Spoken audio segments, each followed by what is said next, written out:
Ratna family blog থেকে বলছি আন্তরিকভাবে শুভেচ্ছা। আজকে সকাল সকাল বের হয়ে গেলাম আমার ছেলের স্কুলে। যেতে না যেতে বৃষ্টি শুরু হয়ে গিয়েছে। মনে করলাম আজকে স্কুল না গেলেই হবে, খাতা দেখাবে তাই স্কুল আমার অ্যাটেন্ড হতে হয়েছে। যেহেতু আমি কি বলবো 3 ঘন্টা যাবৎ বসে রয়েছি, বৃষ্টি বন্ধের কোনো নাম নাই, কিছু করার নাই, বাধ্যতামূলক বসে রয়েছে। তাই আজকে স্কুলটা ঘুরে দেখলাম কেমন।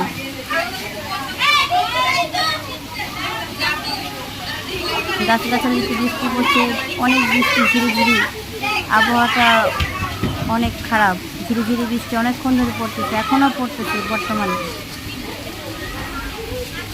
তাই বাচ্চারা ঘোরাফেরা করতেছে বৃষ্টিতে ভিজার জন্য, অপেক্ষায় আছে টিচার আসবে। এই দেখেন আমার ছেলে বন্ধু বান্ধব কত মেয়েরা ঘোরাঘুরি করতেছে, নাচানাচি করতেছে, বৃষ্টিকে ধরতেছে। এই দিনটা আমরা অনেক মিস করি।